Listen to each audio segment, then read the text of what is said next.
When the fires of civil war faded, the empire lay silent. The Tigris carried the ashes of Baghdad, and above its ruined domes, a single banner rose once more. Al-Maʻmūn, son of al-Rashid Moors. He had defeated his brother Alam, ended years of chaos, and restored the Abbasid throne. But victory had cost him dearly. The empire was wounded, its unity broken, its faith unsettled. From this ruin, al-Maʻmūn would receive not only the power of the caliphate, but soul. He began his rule far from Baghdad, in the city of Merv, deep in Khorasan. Surrounded by Persian scholars and thinkers, he absorbed their philosophies, their science, and their discipline. He was not like the caliphs before him. He dressed simply, spoke gently, and filled his court not with poets or generals, but with astronomers, jurists, and translators.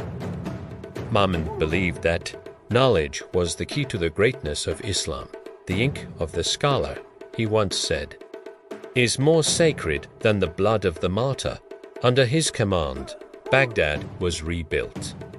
The Beit al-Hikmah, the House of Wisdom, became a beacon to the world. Scholars from Persia, Syria, India, and Byzantium gathered under its domes. There, they translated the works of philosophy, mathematics, and medicine into Arabic, preserving and expanding the knowledge of the ancients. Astronomers mapped the stars, physicians dissected the human body, mathematicians solved the mysteries of numbers. The city that had burned in war now glowed again, not with fire, but with intellect. It was said that in al-Maʻmūn's time, the pen ruled more than the sword. Yet within this brilliance lay a danger, the danger of overreach, of reason raised above revelation. Mamun was the Mu'tazila, a school that sought to explain faith through logic and philosophy. They taught that God's attributes must be understood through reason, and that the Quran itself was a created expression of divine will, not eternal, but brought into being. It was an idea meant to defend Islam from confusion, but in the wrong hands, it would become a weapon. Mamun, kins that true prove like, declared that all judges and scholars must affirm the doctrine that the Quran was created. Those who refused would be questioned, imprisoned, or punished. This decree became known as the Mihna, the Inquisition. It began quietly with letters sent to the provinces. Then, like a storm gathering over the desert, it spread, sweeping through courts, mosques, and cities. Scholars were brought before the caliph's examiners and commanded to answer, "Is the Quran created?" Many, out of fear, whispered agreement. But one man stood unshaken.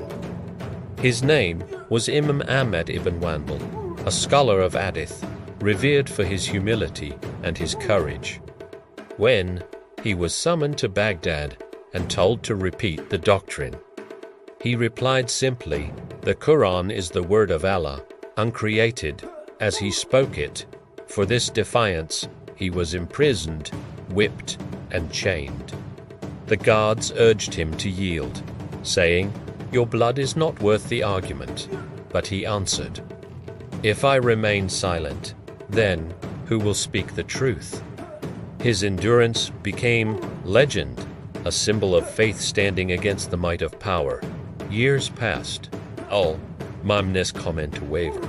He saw that unity could not be forced by decree, nor truth proven by punishment.